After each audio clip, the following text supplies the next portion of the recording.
الذي لا يدركه بعد الهمم ولا يناله غوص الفتن، والصلاة والسلام على خير خلقه وأشرف بريته الذي سمي في السماء بأحمد وفي الأراضين بأبي القاسم محمد. اللهم صل على محمد وآل محمد وعلى أهل بيته الطيبين الطاهرين الذين أذهب الله عنهم الرجس وطهرهم تطهيرا. اللهم صل على محمد وآل محمد واللعن الأبدي على أعدائهم أجمعين. أما بعد فقال الله الحكيم بسم الله الرحمن الرحيم لن تنالوا البر حتى تنفقوا مما تحبون. درود بھیجیے محمد اللهم صل على محمد وآل محمد. رسول اسلام حضرت محمد مصطفیٰ صلی اللہ علیہ وآلہ وسلم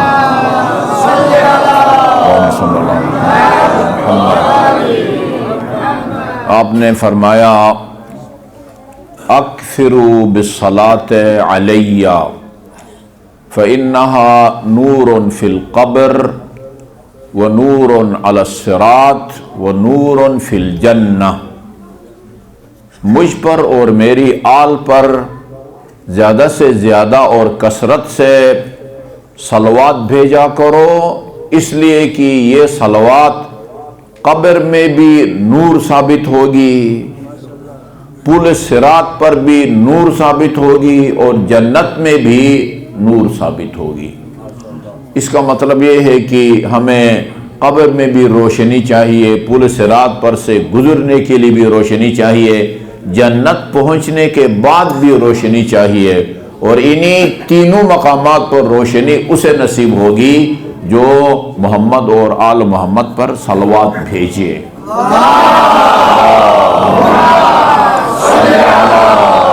محمد محمد. اور دوسری روایت میں فرمایا الصلاۃ علی بصوت عال تذهب بالنفاق. جو آدمی مجھ پر اور میری آل پر بآواز بلند صلوات بھیجتا ہے منافقت اس سے دور رہتی ہے، قریب نہیں آتی منافقت. محمد وآل محمد.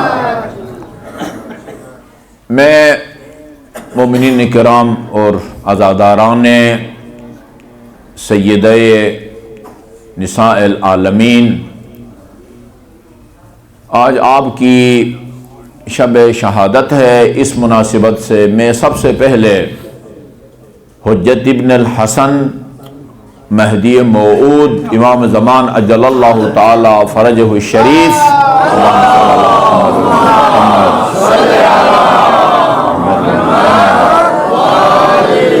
اور دنیا بھر میں خاتون جنت کے محبین اور ان کے عقیدت مندوں کی خدمت میں تعزیت اور تسلیت پیش کرتا ہوں. اللہ تعالیٰ کی بارگاہ میں دست بدعا ہوں کہ وہ ہم سب کو، خواتین کو، مردوں کو، اس مکرمہ اور معظمہ کی سیرت طیبہ کو پڑھنے، اس کو سمجھنے اور اس پر عمل کرنے کی توفیق عطا فرمائے. میرے بزرگوں اور عزیزوں، اس دنیا میں ایک مسلمان کی حیثیت سے ہم سے جو کام سرزد ہوتے رہتے ہیں، جو کام ہم لوگ کرتے رہتے ہیں، وہ 3 قسم کے ہیں. کچھ کام ایسے ہیں جو سب کے نزدیک، ہر عقل مند کے نزدیک وہ پسندیدہ، قابل تعریف اور اچھا سمجھا جاتا ہے. اس کی مثال عدل اور انصاف۔ دنیا میں آپ کوئی ایسا عقل مند نہیں دکھا سکتے، وہ چاہے مسلمان ہو یا غیر مسلم ہو، خدا کو مانتا ہو یا نہ مانتا ہو، خدا کو ماننے کے بعد رسول کو مانتا ہو نہ مانتا ہو، رسول کو ماننے کے بعد آگے وہ شیعہ ہو یا سنی ہو، وہ اگر عقل رکھتا ہے اس کے نزدیک عدل اور انصاف اچھی بات ہے۔ کوئی عقل مند آپ نہیں دکھا سکتے جس کے نزدیک عدل اور انصاف کوئی بری بات ہو۔ تمام دنیا کے عقل مندوں کے نزدیک عدل اور انصاف پسندیدہ اور قابل تعریف اچھی بات ہے۔ کچھ کام سب کے نزدیک ناپسندیدہ ہے، سب کے نزدیک قابل مذمت ہے، سب اس کو برا سمجھتے ہیں، وہ ظلم و ستم ہے۔ کسی عقل مند کے نزدیک ظلم کرنا اچھی بات نہیں ہے۔ کسی عقل مند کے نزدیک کسی کو دھوکہ دینا اچھی بات نہیں ہے۔ کسی عقل مند کے نزدیک جھوٹ بولنا اچھی بات نہیں ہے۔ ایک اخبار ہے ایکسپریس، اس میں ایک صحافی کالم لکھتا ہے، کالم قیصر اس کے نام کے ساتھ آتا ہے۔ اس نے ایک مضمون لکھا تھا اخبار میں، کہا میں نیو یارک گیا ہوا تھا اور گاڑی چلا رہا تھا، گاڑی چلانے کے دوران میں نے جوس پیا اور جوس پینے کے بعد خالی ڈبہ شیشہ کھول کے باہر سڑک پر پھینک دیا، امریکہ میں نیو یارک میں۔ آگے ایک لیڈیز وہ پولیس ٹریفک پولیس والی کھڑی تھی، اس نے مجھے روکا اور روک کے وہ چالان کرنا چاہا۔ میں نے اس سے کہا میڈم یہ میں نے پہلی دفعہ غلطی کی ہے، مجھے معاف کریں۔ اس نے ایک پرانا سا کمپیوٹر نکالا اور نکالنے کے بعد مجھ سے کہا کہ میں آپ کو دکھاؤں کہ آپ نے نیو یارک میں قیام کے دوران کتنی دفعہ یہ حرکت کی ہے۔ کہا آپ کو ابھی ڈبل جرمانہ ہوگا، $50 جرمانہ ہوگا، آپ نے یہ خالی ڈبہ باہر سڑک پر پھینکا ہے، اور $50 جرمانہ ہوگا جھوٹ بولنے کا۔ جھوٹ، اسلامی ممالک میں جھوٹ بولنے کی کوئی سزا مقرر نہیں ہے۔ وہ غیر مسلم ممالک میں ثابت ہو جائے کہ یہ جھوٹ بولنا ہے، $50 اس کا جرمانہ ہے۔ ہندو کے نزدیک بھی کسی کو دھوکہ دینا اچھی بات نہیں ہے۔ آپ نے نام سنا ہوگا، بہت سونوں نے ان کو قریب سے دیکھا بھی ہوگا، آیت اللہ آصف محسنی، بہت عظیم شخصیت تھے، افغانستان کے مسلم مجتہد تھے۔ انہوں نے ایک واقعہ سنایا کابل کا، کہا کابل میں ایک ہندو تاجر تھا، اس کا بیٹا مسلمان ہو گیا۔ لوگوں نے کہا تمہیں پتا ہے تمہارا بیٹا مسلمان ہو گیا ہے؟ اس نے کہا ہندو نے، میں ایک عرصے سے یہ خطرہ محسوس کر رہا تھا کہ میرا بیٹا مسلمان ہو جائے گا۔ وہ کیسے؟ کہا کہ ہماری دکان ہے، کبھی میں دکان پر بیٹھتا ہوں، کبھی میرا بیٹا دکان پر بیٹھتا ہے۔ ایک دن اتفاق سے دونوں دکان پر بیٹھے ہوئے تھے، میں ایسی بیٹھ کے دیکھ رہا تھا، میرا بیٹا سودا تول کے، چینی، چائے، آٹا، چاول، وہ تول کے دے رہا تھا، پیسہ پورا وصول کر رہا تھا، لیکن کم تول کے دے رہا تھا۔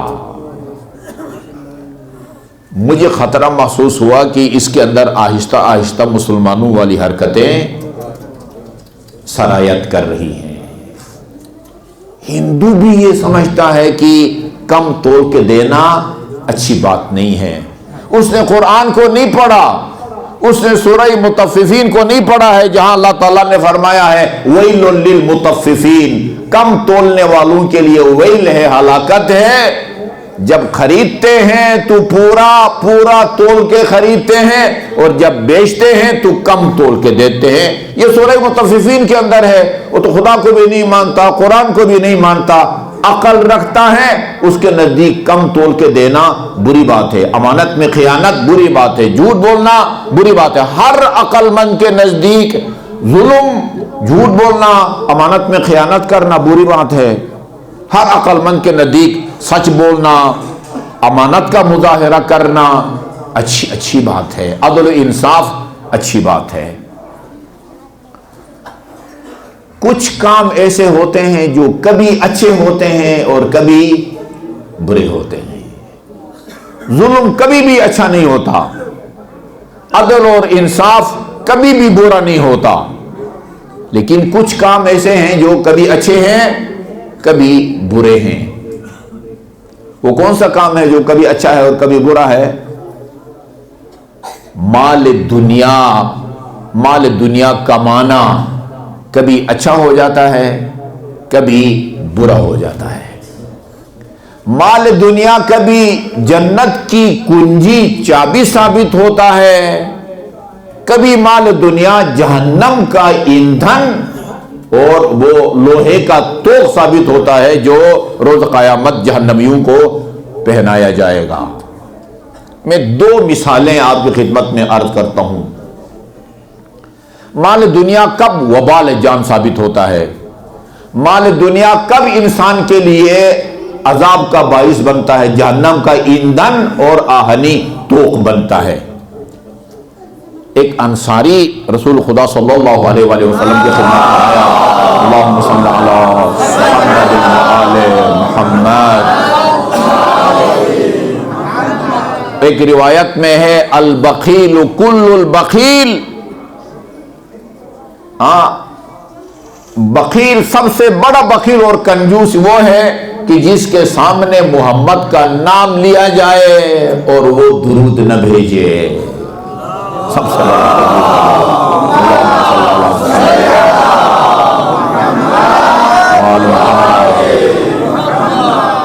متن یاد آ گیا مجھے، البخیل کل البخیل من ذکرت عندہ ولم یصلی۔ سب سے بڑا کنجوس آدمی وہ ہے کہ جس کے سامنے میں محمد کا نام لیا جائے لیکن وہ درود نہ بھیجے۔ ایک مرتبہ پھر درود بھیجیے۔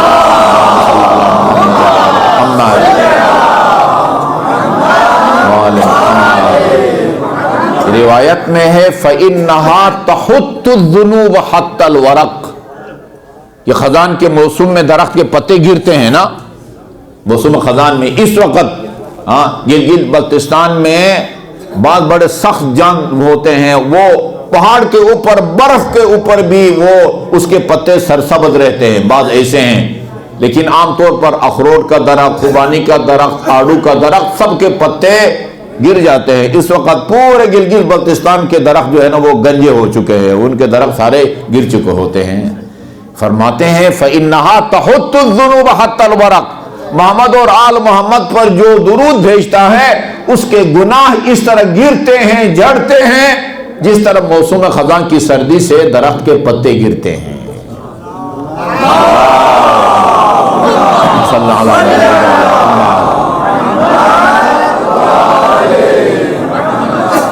وہ ایک غریب انصاری رسول خدا کی خدمت میں آیا اور عرض کیا، یا رسول اللہ غریب ہوں، نادار ہوں، بے روزگار ہوں، دعا کریں اللہ تعالیٰ میری مالی حالت تبدیل کرے۔ رسول خدا نے فرمایا دیکھو یہ مال دنیا بہت خطرناک ہے، میرا مشورہ یہ ہے کہ صبر کرو، اس فقر، غربت اور ناداری پر صبر کرو، اس کی بڑی فضیلت ہے۔ کہا نہیں یا رسول اللہ میرا صبر کا پیمانہ لبریز ہو چکا ہے، اب میرے لیے دعا کریں۔ رسول خدا نے دعا کی، اس کے پاس رسول خدا کی دعا کی برکت سے پیسہ آ گیا، کہیں سے انعامی بونڈ نکل آیا، پتہ نہیں کہاں سے۔ اس نے ایک بکری خریدی اس پیسے سے، بکری نے بچے دیے، جڑواں بچے دیے، پتہ نہیں دونوں مادے تھے۔ ایسا اثر ہوا رسول خدا کی دعا کا، اس کے ہاں وہ بھیڑ بکریوں کی تعداد بڑھتی گئی اور اتنی زیادہ ہو گئی کہ یہ انصاری جو 5 وقت کی نماز مسجد النبی میں رسول خدا کی اقتداء میں پڑھتا تھا، وہ نماز جماعت میں ناغے کرنے لگا۔ دنیا میں سب سے افضل مسجد الحرام ہے، ایک نماز کا آپ کو 1,00,000 نمازوں کا اجر اور ثواب ملتا ہے۔ اس کے بعد دوسرے نمبر پر مسجد النبی ہے، ایک نماز کا آپ کو 10,000 نمازوں کا اجر ملتا ہے۔ فرادہ پڑھیں، فرادہ باجماعت پڑھیں، اس کا اجر اور کئی گنا بڑھ جاتا ہے اگر امام جماعت رسول خدا ہو۔ بندہ تصور بھی نہیں کر سکتا، وہ اس رسول کے پیچھے ناغے کرنے لگا۔ ایک دفعہ کہیں بھٹک کے آ گیا، مہینے 2 مہینے کے بعد آپ نے فرمایا تھا میں نے تمہیں کہا تھا نا یہ مال دنیا خطرناک ہے، یہ مال دنیا کی وجہ سے تو نماز جماعت میں ناغے کرنے لگا ہے۔ یا رسول اللہ معذرت کی، آئندہ یہ غلطی نہیں ہوگی، پابندی سے آؤں گا۔ وہ ایسا اثر ہوا رسول خدا کی دعا کا، وہ بھیڑ بکریوں کی تعداد بڑھنے لگی اور اس کو بھیڑ بکریوں کی خاطر مدینہ شہر چھوڑ کے باہر جانا پڑ گیا۔ اب تو مہینہ 6 مہینے کے بعد بھی نہیں آتا تھا۔ لوگوں نے رسول خدا کی خدمت میں عرض کیا، یا رسول اللہ، وہ انصاری جس کو اللہ تعالیٰ نے آپ کی دعا کی برکت سے مال و دولت سے نوازا ہے، اس کی بھیڑ بکریاں اتنی زیادہ ہو گئی ہیں کہ زکوٰۃ واجب ہو گئی ہے۔ 121 بھیڑ بکریاں کسی کے پاس ہوں سال بھر، اور وہ سال بھر آزاد جنگل سے چرتی رہیں، اس کی زکوٰۃ واجب ہوتی ہے۔ جب آپ کو پتہ چلا کہ اس کے مال میں زکوٰۃ واجب ہو گئی ہے بھیڑ بکریوں میں، اپنا خصوصی نمائندہ بھیجا رسول خدا نے، فلان کے پاس جاؤ اور اسے کہو مجھے رسول خدا نے بھیجا ہے، مجھے پتہ چلا ہے تمہاری بھیڑ بکریوں میں زکوٰۃ واجب ہو گئی ہے۔ یہ بیچارے اصحاب صفہ 400 بندے ایک ایک گوشت کی بوٹی کے لیے ترس رہے ہیں، وہ جو بکریاں تمہاری بنتی ہیں زکوٰۃ میں اس کو بھیجو، وہ غریب غربا اور فقراء کا بھلا ہو جائے۔ آپ باور کریں گے رسول خدا کی دعا کی برکت نے خدا نے اس کو مال دولت سے نوازا۔ رسول خدا نے قرآن کی آیت ہے خذ من اموالہم صدقہ، لوگوں کے اموال سے صدقہ یعنی زکوٰۃ وصول کرو، اپنا خصوصی نمائندہ بھیجا اس انصاری کے پاس جس کو خدا نے مال و دولت رسول خدا کی دعا کی برکت سے دی تھی، لیکن اس نے زکوٰۃ دینے سے انکار کر دیا، سوری کر دیا، سوری۔ اس کے بارے میں ہے روز قیامت جب انسان وہ گندم ہو، جو ہو، سونا ہو، چاندی ہو، خمس ہے جو نہیں دیا اس نے، اس میں اپنے مال میں سے آہنی لوہے کا توق اس کی گردن میں پہنایا جائے گا روز قیامت، اور اس کو کہا جائے گا ھذا ما کنزتم، یہ وہی بھیڑ بکریاں ہیں جس کی تم نے زکوٰۃ نہیں دی تھی، یہ وہی سونا چاندی ہے جس کی تم نے زکوٰۃ نہیں دی تھی، یہ وہی مال ہے جس میں خمس واجب تھا، اس میں تم نے مال ایمان بھی نہیں دیا اور مال سادات حق زہرا کھا گیا، یہ وہی توق ہے، اس کے گردن میں توق ڈالا جائے گا۔ آخرت کے عذاب، ہمارے اعمال آخرت کے عذاب میں تبدیل ہوتے ہیں، اور آخرت کی نعمتیں وہ ہمارے نیک اعمال آخرت کی نعمتوں میں تبدیل ہوتے ہیں۔ وہ ایک بڑی پیاری روایت آپ کی خدمت میں عرض کروں، شرط یہ ہے کہ آپ اس پر عمل کریں۔ رسول خدا معراج کے سفر پر جا رہے تھے، آپ نے عجیب عجیب چیزیں دیکھی ہیں معراج کے سفر میں۔ معراج کا مقصد ہی یہی ہے کہ ان حضرت کو عجیب عجیب چیزیں دکھائی جائیں اور رسول خدا واپس زمین پر آ کے اہل زمین کو ان عجیب عجیب چیزوں سے آگاہ کریں۔ کچھ فرشتوں کو دیکھا کہ وہ ایک بلڈنگ یا محل اس کی تعمیر میں مصروف ہیں، کوٹھی بن رہی ہے، لیکن اس میں یہ کیا کہتے ہیں اینٹیں، یہ بھٹے والی جن پکائی جاتی ہیں وہ استعمال نہیں ہو رہی ہے۔ پھر کیا اس عمارت کی دیوار کی چنائی میں کیا استعمال ہو رہا ہے؟ لبنۃ من ذہب و لبنۃ من فضہ، ایک اینٹ سونے کی ایک چاندی کی، ایک اینٹ سونے کی ایک چاندی کی۔ فرشتے ان میں سے کوئی ٹھیکیدار بنا ہوا ہے، کوئی ہیڈ مستری بنا ہوا ہے، کوئی آپ مزدور بنا ہوا ہے اور مکان کی تعمیر کر رہے ہیں، لیکن کام کرتے کرتے رک جاتے تھے، وقفہ ہوتا تھا. جس طرح یہاں ہسپتالوں میں، دفاتر میں ٹی بریک کے نام سے لوگ کام چھوڑ کے وہاں کیفیٹیریا جاتے ہیں چائے پینے کے لیے. رسول خدا نے فرمایا یہ کیا بن رہا ہے؟ کوئی مسجد، ہسپتال، کسی کا ذاتی مکان. جواب ملا یہ دنیا میں جو مومنین ہیں نا، علی پل فراش میں رہتے ہیں، یہ ان کی رہائش کی جگہ بن رہی ہے. جب آئیں گے تو ان کو یہاں ٹھہرایا جائے گا. یہ فرشتے یہ کام کیوں روکتے ہیں؟ یہ کوئی پاکستانی مزدور تو نہیں ہے نا، کام چوری تو فرشتے نہیں کرتے، وہ معصوم ہوتے ہیں. یہ کیوں وقفہ کرتے ہیں؟ بیچ میں یہ آرام کرنے کے لیے چلے جاتے ہیں. کہا اصل میں یہ جو آپ کو سونا چاندی کی اینٹیں نظر آتی ہیں نا، وہ مومن کا دنیا میں ایک خاص عمل اور ذکر ہے. مومن جب تک وہ ذکر جاری رکھتا ہے، وہ ذکر سونا اور چاندی کی اینٹوں میں تبدیل ہوتا جاتا ہے، اور نہ معلوم کن فرشتوں کے ذریعے، بائی ایئر، بائی روڈ یا سمندر کے راستے، خدا بہتر جانتا ہے، فرشتے سونا چاندی کی اینٹیں یہاں پہنچاتے ہیں.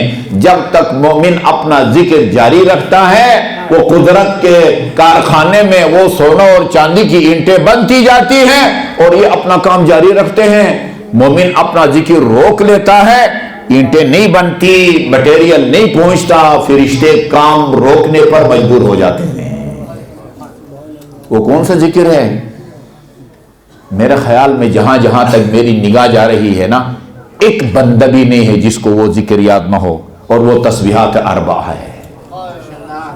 سبحان اللہ والحمدللہ ولا الہ الا اللہ واللہ اکبر. آپ صرف نماز کی چوتھی رکعت اور تیسری رکعت تک اس کو محدود نہ رکھیں. ایسے ہی جا رہے ہیں بازار میں، سبحان اللہ والحمدللہ ولا الہ الا اللہ واللہ اکبر. یہ سونا چاندی کی اینٹوں کی ڈھیر لگ جاتی ہے تسبیحات اربع کے نتیجے میں.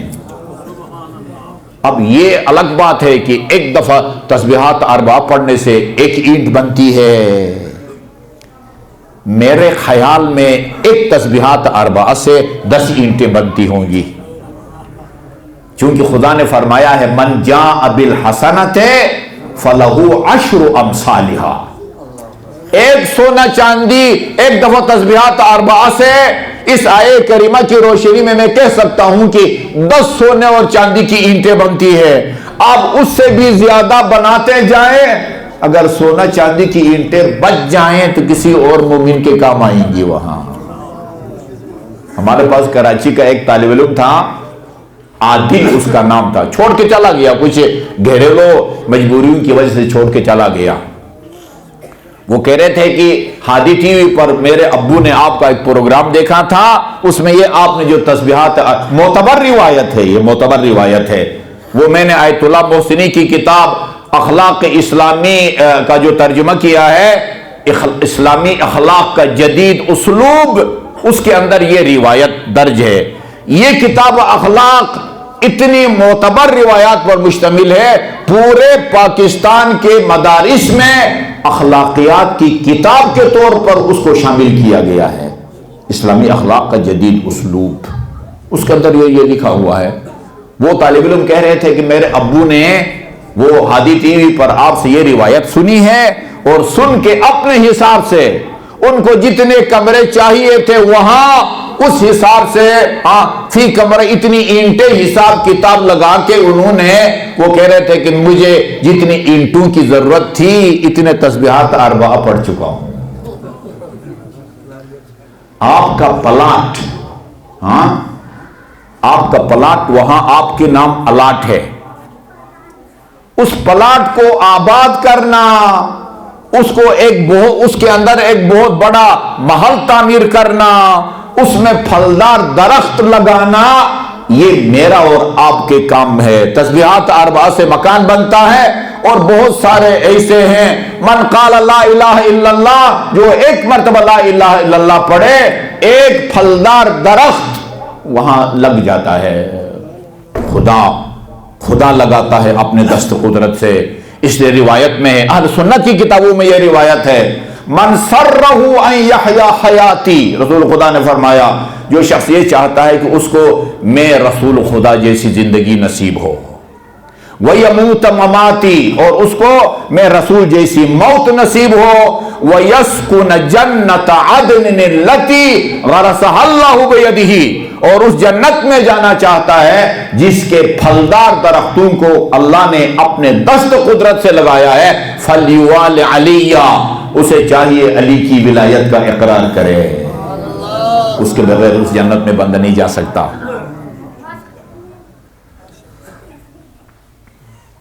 جنت کو، پلاٹ کو آباد کرنا ہمارے ہاتھ میں ہے، ہمارے اعمال نعمتوں میں تبدیل ہوتے ہیں اور ہمارے برے اعمال وہاں کے عذاب میں تبدیل ہوتے ہیں۔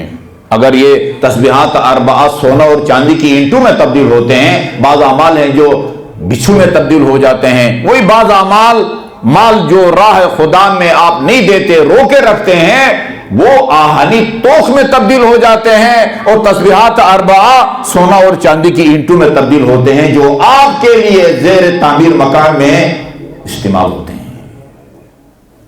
آپ نے دیکھا وبال جان ہے، یہ وبال جان۔ اچھا جی، ایک مال انسان کے لیے جنت کی کنجی نعمت ثابت ہوتی ہے۔ عجیب ہے یہ روایت جو میں آپ کو سنانے لگا ہوں، عجیب ہے۔ فقہا سے، علماء سے پوچھا گیا ہے، آیت اللہ سیستانی حفظہ اللہ کی جو مناسک حج ہے اس میں پوچھا گیا ہے، ایک آدمی اپنا واجب حج کر چکا ہے، واجب حج زندگی میں ایک دفعہ واجب ہوتا ہے، دوبارہ سے بارہ واجب نہیں ہوتا، وہ دوبارہ کرنا چاہتا ہے، دوسری دفعہ، تیسری دفعہ، لیکن اس کے علاقے میں، اس کے محلے میں کچھ غریب لوگ ہیں، بے بس، بے سہارا۔ ایسے لوگوں نے مجھ سے رابطہ کیا ہے کہ وہ بیٹی کی شادی کرنا چاہتے ہیں، جہیز ولیمہ سارا ملا کے ٹوٹل خرچہ 60,000 روپیہ ہے، اور 60,000 روپیہ نہ ہونے کی وجہ سے وہ بیٹی کو رخصت نہیں کر سکا ہے۔ اور یہاں بعض ثروت مند لوگ منگنی کے لیے کروڑوں روپیہ خرچ کر دیتے ہیں، منگنی کے لیے، سرینا ہوٹل میں، نکاح بھی نہیں، منگنی کی تقریب کے لیے کروڑوں روپیہ خرچ کر دیتے ہیں۔ ان سے پوچھا گیا ہے، مجتہدین سے پوچھا گیا ہے کہ ایک آدمی اپنا واجب حج کر چکا ہے، مستحب حج کرنا چاہتا ہے، دوسری دفعہ، تیسری دفعہ، چوتھی دفعہ، مستحب حج کا ثواب زیادہ ہے یا غریب اور نادار آدمی کی مدد کا ثواب زیادہ ہے؟ انہوں نے فرمایا غریب آدمی کی مدد کا ثواب حج بیت اللہ سے زیادہ ہے، حج بیت اللہ سے زیادہ ہے۔ یہ کورونا کے شروع میں میں نے ایک کلپ بنوا کے اس کو نشر کیا تھا سوشل میڈیا پر۔ ایک آدمی ہر سال، اگر ایک آدمی صاحب توفیق ہے، ہر سال حج کے لیے بھی جائے، غریبوں کی مدد بھی کرے، اگر صاحب حیثیت سے ثابت توفیق ہے۔ امام زین العابدین نے اپنی زندگی میں، اللہم صلی اللہ علی محمد و آل محمد،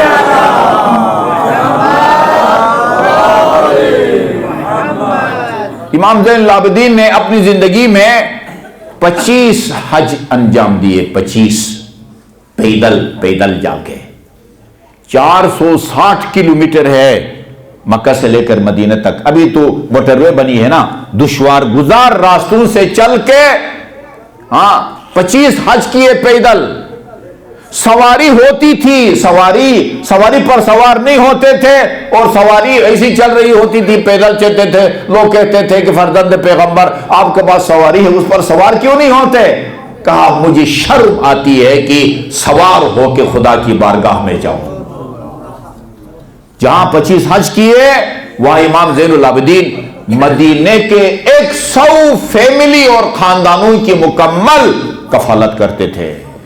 ایک کپڑا جوڑا بنا کے دے دیا، سکول کی فیس ادا کی، نہیں، 100 خاندانوں کی مکمل کفالت اور ان کے اخراجات کو برداشت بھی کرتے تھے، اور 25 بیت اللہ کے حج بھی انجام دیے، اگر صاحب توفیق ہے۔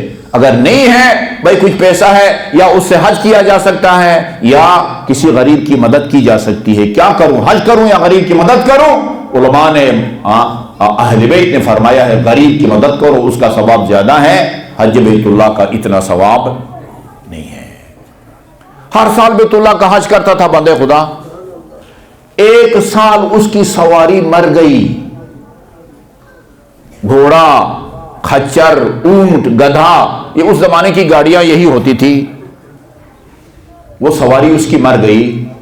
حج کا سیزن قریب آیا، مثلا ذیقات ذی الحج، وہ اپنی جیب میں بریف کیس میں سواری کے پیسے لے کے، سینکڑوں میں تھی سواری یا ہزاروں میں، وہ مویشی منڈی گیا جہاں پر یہ جانور بکتے تھے، گھوڑا، اونٹ وغیرہ۔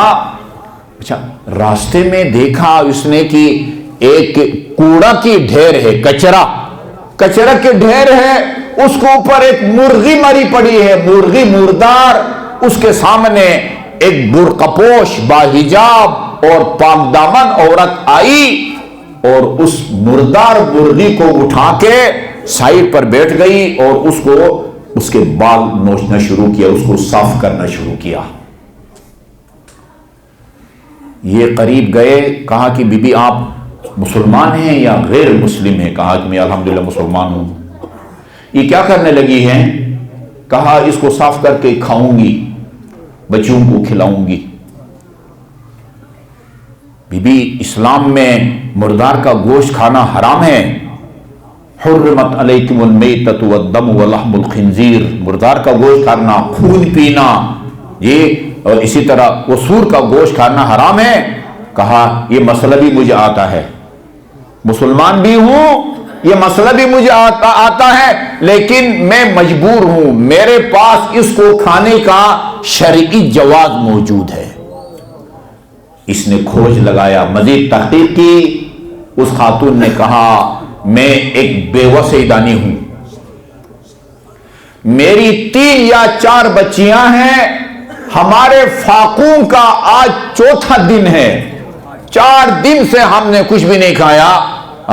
میں نے دیکھا کہ اب سوائے اس کے کہ اس مردار کا گوشت کھاؤں اور اپنی بچیوں کو کھلاؤں، میرے پاس اور کوئی چارہ کار نہیں ہے۔ اگر 2-4 بوٹیاں نہیں کھاتی میری جان کو بھی خطرہ ہے اور میری بچیوں کی جان کو بھی خطرہ ہے۔ یہ بندے خدا جو سواری کے پیسے لے کے گیا تھا، ہزاروں درہم یا دینار، سارا پیسہ سواری کا اس سیدانی کے حوالے کر دیا۔ کہا یہی حج ہے، یہی حج ہے۔ ناغہ ہو گیا۔ جو آدمی ہر سال حج کے لیے جاتے ہیں نا، میں تقریباً کوئی 15-20 سال سے ہر سال حج پہ جاتا ہوں، پچھلے سال نہیں جا سکا، مجھے پتا ہے کہ میں کتنا بے قرار ہو گیا ہوں۔ جو ہر سال جاتا ہے ناغہ ہو جائے تو پریشان ہو جاتا ہے۔ ناغہ ہو گیا، باقی لوگ چلے گئے، یہ سواری کے پیسے اس بیوہ خاتون کو دے دیے اور اس کا ناغہ ہو گیا۔ حجاج کرام حج سے فارغ ہو کے واپس آئے، مستحب ہے جب حاجی حج کر کے آئیں ان سے جا کے ملیں۔ روایات میں ہے جو آدمی حج سے آنے والوں کا لب، ہونٹوں کا بوسہ لے، اس کو اتنا ثواب ملتا ہے جتنا حجر اسود کو بوسہ دینے کا ثواب ملتا ہے۔ یہ لوگوں سے ملنے گیا جو حج کے لیے گئے تھے۔ حج سے واپس آنے والوں میں سے بعض نے اس بندے خدا سے کہا جس نے سیدانی کی مدد کی تھی، ہم نے آپ کو بیت اللہ کا طواف کرتے ہوئے دیکھا تھا۔ کسی نے کہا ہم نے آپ کو میدان عرفات میں دیکھا تھا، کسی نے کہا ہم نے آپ کو شیطان کو کنکریاں مارتے ہوئے دیکھا تھا، کسی نے کہا جنت البقیع میں ائمہ بقیع کی زیارت کرتے ہوئے آپ کو دیکھا تھا۔ یہ پریشان ہو گیا تو بھائی میری روح گئی ہے، میں تو نہیں گیا۔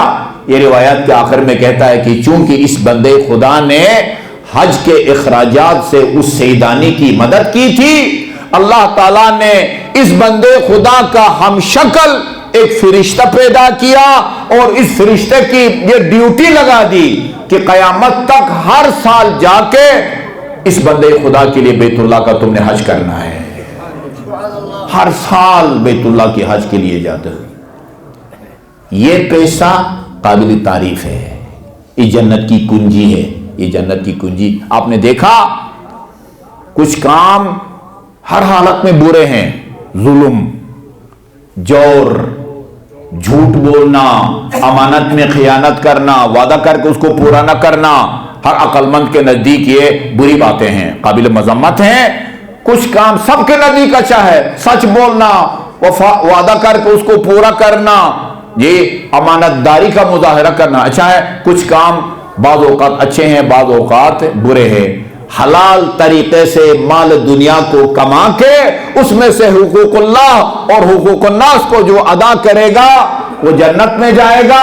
حرام طریقے سے کمائے یا کمانے کے بعد اس میں سے حقوق اللہ یا حقوق الناس کو ادا نہ کرے، یہ مال اس کے لیے وبال جان بنے گا، آہنی توق بنے گا، جو روز قیامت اس کے گلے میں ڈال دیا جائے گا. یہ خدا نے قرآن میں فرمایا ہے.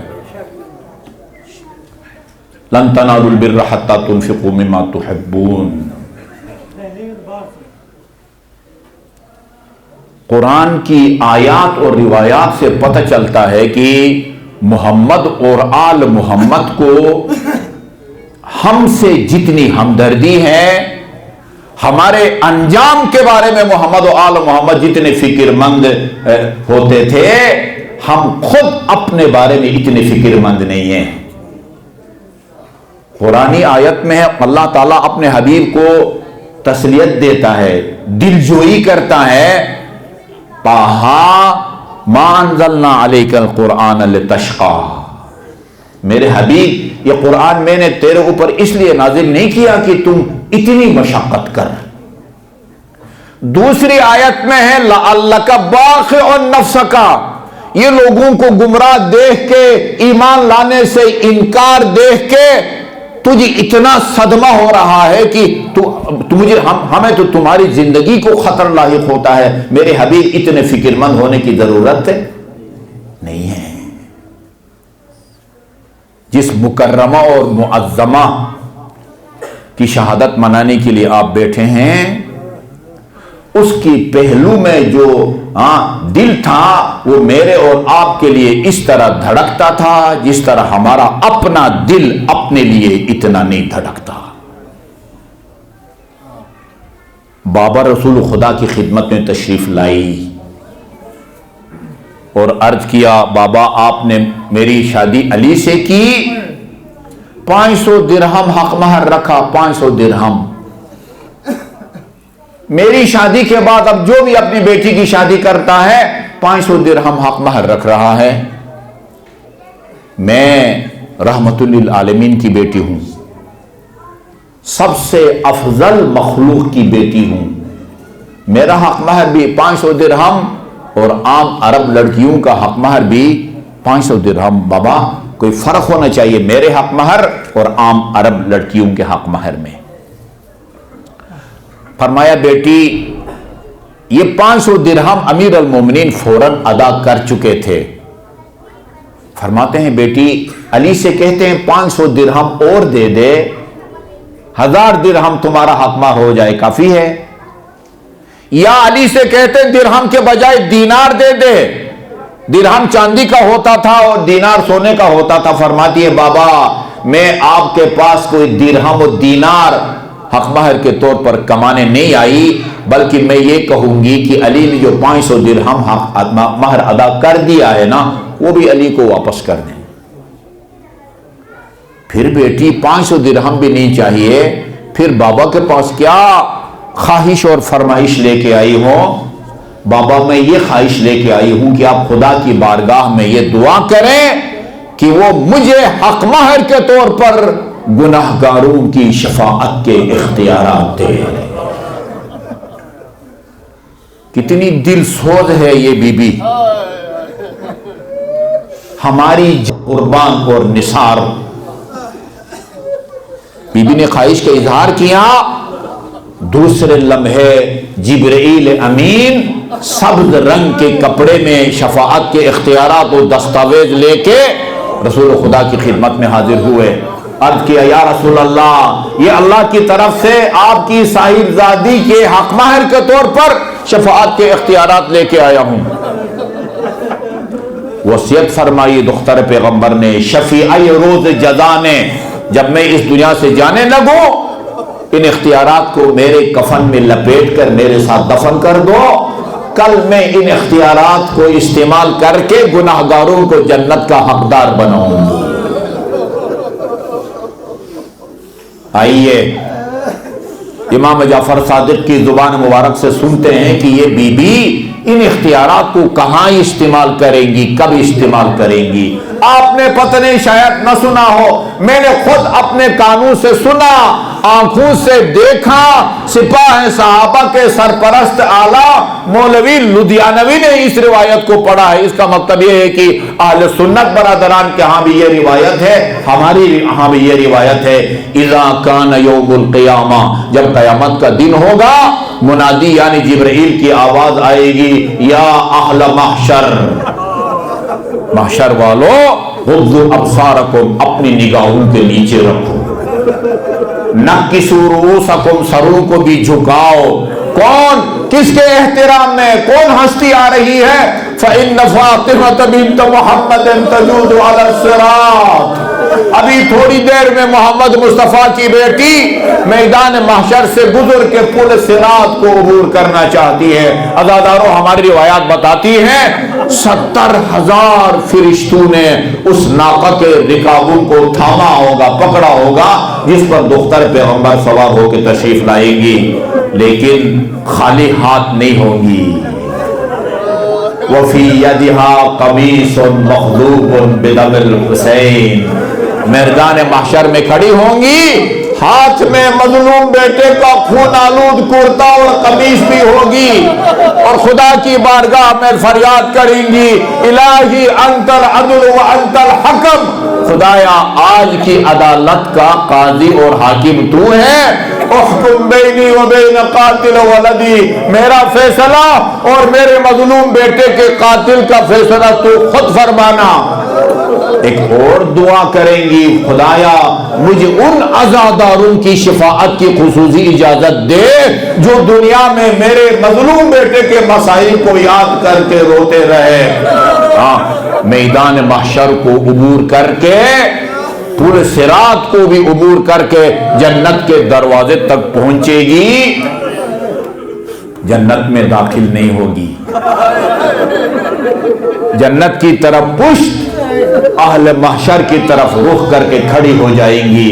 قدرت کی آواز آئے گی، قدرت کے خطاب کا انداز دیکھیں، کس احترام کے ساتھ دختر پیغمبر سے اللہ مخاطب ہے، ابنت حبیبی، اے میری دختر کے حبیب کی دختر نیک اختر، ما لکی لا تدخلین الجنہ، ہم نے تمہیں جنت میں جانے کی اجازت دے دی ہے، اب کس کے انتظار میں کھڑی ہو؟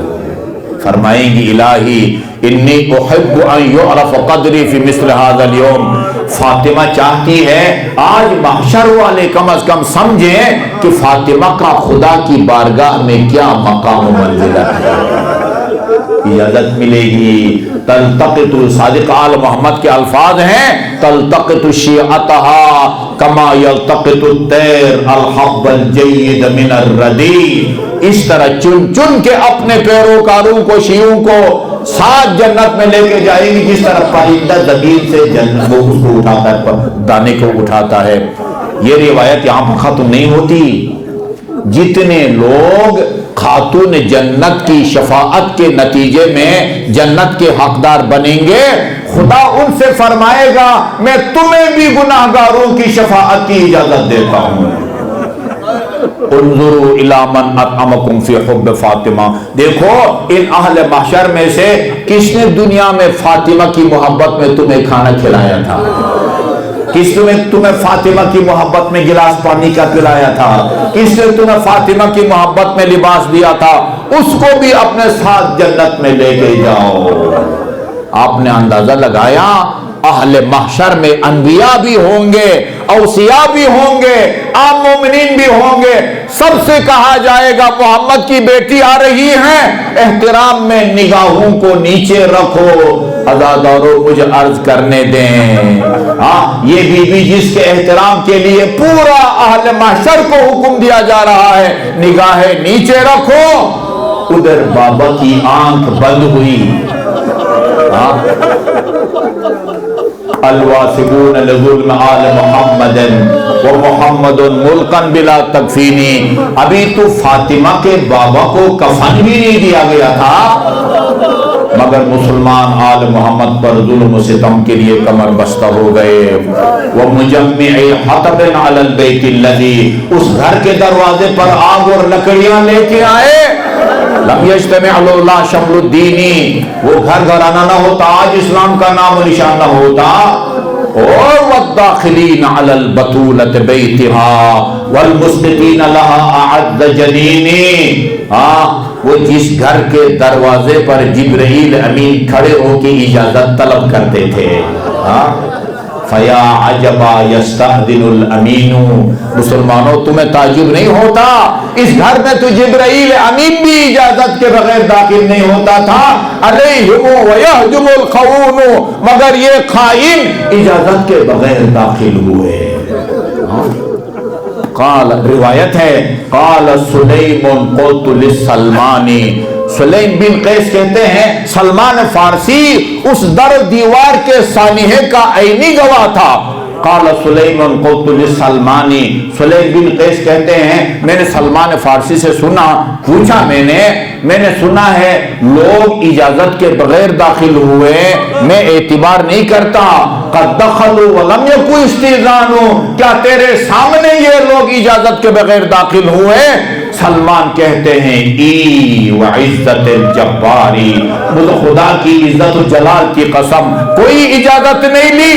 اور ستم والا ستم یہ کہ لیست علی الزہراء من خماری، اس وقت داخل ہوئے جب دختر پیغمبر کے بدن پر کوئی بڑی چادر بھی نہیں تھی. اور جاز دم سے تم ہوا والقائدین امامہم بنجادہ، اپنے ہی امام کے گلے میں رسد باندھ کے مسجد کی طرف کشان کشان لے گئے. اور آپ کو پتہ ہے علی کو اس وقت لے جایا گیا جب دختر پیغمبر کی پہلو پر دروازہ گر چکا تھا، دونوں پہلو مجروح ہو چکے تھے. لیکن جب پتہ چلا علی کو لے جایا جا رہا ہے، بی بی کو اپنے پہلو کا درد بھول گیا اور کھڑی ہوتی ہے، پیچھے پیچھے جاتی ہے. خلو ابن عمی اولاد سے فلد دعا راسی، میرے امام علی کو رہا کر دو ورنہ بد دعا کے لیے سر کے بال کھولوں گی. یاد رکھو مسلمانوں، ما کان ناقۃ صالحا وفصیلها فی الفضل عند اللہ الا دونی، میرا مقام کوئی ناقہ صالح سے کم نہیں ہے. جب امیر المومنین نے یہ سنا سلمان سے کہا ادرک ابنت محمد، سلمان یہ فاطمہ محمد کی بیٹی باپ کے قبر تک نہ پہنچنے پائے. خدا کی قسم اگر بابا کی قمیص سر پر رکھ کر بد دعا کی ابھی ابھی عذاب نازل ہوگا. سلمان کہتے ہیں میں عینی گواہ ہوں، بی بی نے کوئی بد دعا نہیں کی، سر کے بال بھی نہیں کھولے، بالوں کا نام کا زبان پر آنا تھا. میں نے دیکھا مسجد النبی کی دیواریں زمین سے بلند ہونے لگی. عزادارو یہ کتنی حساس دیواریں تھی، ماں نے تو صرف بالوں کا نام لیا تھا. ہماری جانیں نثار ہوں اسی ماں کی بیٹیاں زینب ام کلثوم پر. وہ روایت بتاتی ہے جب دربار ابن زیاد میں علی کی بیٹی داخل ہوئی منظر یہ تھا، دخلت زینب بنت علی علی ابن زیاد وہی فی ارذل ثیابها. علی کی بیٹی جب ابن زیاد کے دربار میں داخل، چادر تو کربلا میں اشقیاء نے چھین لی. لا اضحک اللہ سن الدہر ان ضحکت وآل احمد المظلومون قد قہروا ولا حول ولا قوة الا باللہ العلی العظیم. یا اللہ یا اللہ یا اللہ یا اللہ یا اللہ یا اللہ یا اللہ یا اللہ یا اللہ یا اللہ یا واحد یا احد یا صمد یا من لم یلد ولم یولد ولم یکن له کفوا احد. بفاطمۃ و ابیہا و بعدہا و بنیہا و بسر المستودع فیہا. خدایا بحق محمد و آل محمد جو مومنین و مومنات پریشان حال ہیں ان کی پریشانیوں کو دور فرما. جو مومنین و مومنات مریض ہیں خصوصاً غلام رضا صاحب، ہیرا، بطول اور جو مومنین بھی مریض ہیں خصوصاً کورونا سے متاثر ہیں، خدایا انہیں اپنی قدرت کاملہ سے جلد از جلد صحت کاملہ عطا فرما۔ اس عالمی وبا سے جلد از جلد انسانیت کو نجات عطا فرما۔ جن مومنین کے دل میں عتبات مقدسہ کی زیارات کی حسرت ہے، جلد از جلد اس رکاوٹ کو دور فرما، اور ائمہ معصومین کی زیارات، قبور کی زیارات، عتبات مقدس کی زیارات سے مشرف فرما۔ جو مومنین مومنات بے روزگار ہیں انہیں رزق حلال سے مالا مال فرما۔ جن مومنین مومنات نے کوئی جائز کاروبار شروع کر رکھا ہے ان کے کاروبار میں برکت نصیب فرما۔ بحق محمد و آل محمد ہمارے جن عزیز طلبہ و طالبات نے امتحانات دے رکھے ہیں یا دے رہے ہیں انہیں نمایاں کامیابی نصیب فرما۔ ایک عزیز ISSB کے ٹیسٹ کے لیے گیا ہوا ہے، خدایا اس کو کامیاب فرما۔ جن مومنین کے تعاون سے یہ مجالس اعضاء منعقد ہو رہی ہیں ان کے رزق حلال میں وسعت عطا فرما، ان کے مرحومین کے گناہان صغیرہ اور کبیرہ کی مغفرت فرما، انہیں محمد و آل محمد خصوصاً خاتون جنت کی شفاعت نصیب فرما، اور انہیں خاتون جنت کے جوار میں مقام عطا فرما۔ جملہ مرحومین مرحومات خصوصاً اپنے مرحومین مرحومات اور بانیان مجلس کے مرحومین مرحومات کی احسان ثواب کے لیے ایک مرتبہ سورہ فاتحہ اور 3 مرتبہ قل هو اللہ کی تلاوت فرمائے۔ بسم اللہ الرحمن الرحیم، الحمدللہ رب العالمین الرحمن الرحیم مالک یوم الدین، ایاک نعبد و ایاک نستعین، اہدنا الصراط المستقیم صراط الذین انعمت علیہم غیر المغضوب علیہم ولا الضالین۔ بسم اللہ الرحمن الرحیم، قل هو اللہ احد اللہ الصمد لم یلد ولم یولد ولم یکن له کفوا احد۔ بسم اللہ الرحمن الرحیم، قل هو اللہ احد اللہ الصمد لم یلد ولم یولد ولم یکن له کفوا احد۔ بسم اللہ الرحمن الرحیم، قل هو اللہ احد اللہ الصمد لم یلد ولم یولد ولم یکن له کفوا احد۔ بسم اللہ الرحمن الرحیم، قل هو اللہ احد اللہ الصمد لم یلد ولم یولد ولم یکن له کفوا احد۔ خدا بحق محمد و آل محمد سلطان علی صاحب، بیگم اور سلطان علی اور والدین حاجی احمد، ان کے گناہان صغیرہ اور کبیرہ کی مغفرت فرما، انہیں محمد و آل محمد کی شفاعت اور ان کے جواب میں مقام عطا فرما۔